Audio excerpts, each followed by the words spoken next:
जय हिंद दोस्तों। जब भी आप दुखी हों तो ये कभी ना सोचें कि भगवान ने मेरे साथ ऐसा क्यों किया, क्योंकि शायद आप नहीं जानते कि इस दुनिया में आपसे भी ज्यादा दुखी लोग हैं। आपकी समस्या से भी बड़ी समस्या लोगों के पास है। तो चलिए इसको एक स्टोरी के माध्यम से समझते हैं। एक बार भगवान बुद्ध अपने शिष्यों के साथ एक वृक्ष के नीचे ध्यान मुद्रा में बैठे थे। अचानक एक बूढ़ी औरत वहां रोती बिलखती हुई आई और गौतम बुद्ध के चरणों में गिर पड़ी और बोली, महात्मा जी, मैं दुनिया की सबसे दुखी औरत हूँ। मैं अपने जीवन से बहुत परेशान हूँ। महात्मा बुद्ध बोले, क्या हुआ, आप क्यों दुखी हैं? बूढ़ी औरत ने कहा, भगवान, मेरा एक ही पुत्र था जो मेरे बुढ़ापे का एकमात्र सहारा था। कल रात तीर उपकार से उसकी मृत्यु हो गई। उसके बाद मेरे ऊपर जैसे दुखों का पहाड़ टूट पड़ा है। मैं बहुत दुखी हूँ। ईश्वर ने मेरे साथ ऐसा क्यों किया? अब मैं किसके सहारे जीऊंगी? भगवान बुद्ध ने कहा, हे माता, तुम चिंतित न हो। ईश्वर बहुत दयालु है। वो कभी किसी के साथ अन्याय नहीं करते। आपका जीवन भी जल्दी ही इस दुख से निकलकर सुखमय हो जाएगा।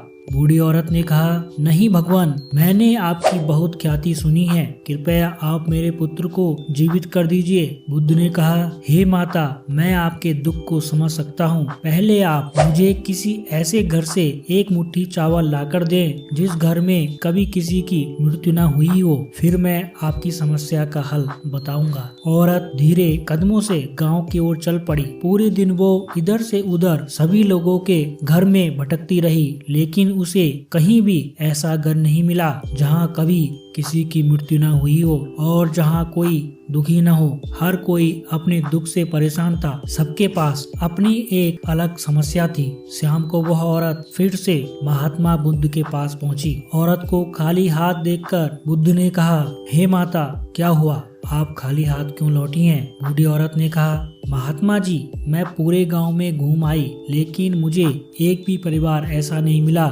जहां कभी किसी की मृत्यु न हुई हो। सभी लोगों के पास अपना अलग दुख है। फिर बुद्ध ने मुस्कुराते हुए कहा, माता जी, यही बात मैं आपको बताना चाहता था कि इस दुनिया में हर कोई दुखी है। सबके पास दुख का एक अलग कारण है। आप ये मत सोचिए कि भगवान ने आपके साथ कुछ गलत किया है। जब तक जीवन है सुख दुख चलता ही रहेगा। जैसे दिन के बाद रात जरूर आती है और फिर रात के बाद दिन, ठीक वैसे ही सुख के बाद दुख आएगा और फिर दुख के बाद सुख। सुख और दुख जीवन के महत्वपूर्ण अंग हैं। केवल वही इंसान दुख से बच सकता है जिसे सुख की चाह न हो। दोस्तों, महात्मा बुद्ध का ये प्रेरक प्रसंग दिल में एक गहरी छाप छोड़ता है। जब भी आप दुखी हो तो ये कभी ना सोचें कि भगवान ने मेरे साथ ऐसा क्यों किया, क्योंकि शायद आप नहीं जानते कि इस दुनिया में आपसे भी ज्यादा दुखी लोग हैं। आपकी समस्या से भी बड़ी समस्या लोगों के पास है। दुख तो जीवन का एक हिस्सा है। आप उनको छोड़ ही नहीं सकते। तो किसी भी समस्या से डरे नहीं, घबराए नहीं। अंधेरी रात के बाद सूर्योदय जरूर होता है। ये अपकीर्ति का नियम है। आपके भी दुख एक दिन खत्म हो जाएंगे और फिर से सुख में मुस्कुराता सूर्योदय होगा। बस हंस कर जिए, मुस्कुरा कर जिए और खुशियाँ बांटते रहे। तो दोस्तों, आई होप आपको गौतम बुद्ध की स्टोरी पसंद आई होगी। कमेंट सेक्शन में जरूर लिखें ये स्टोरी आपको कैसी लगी। चैनल पर पहली बार हैं तो चैनल को सब्सक्राइब जरूर करें। Thank you. जय हिंद, जय भारत।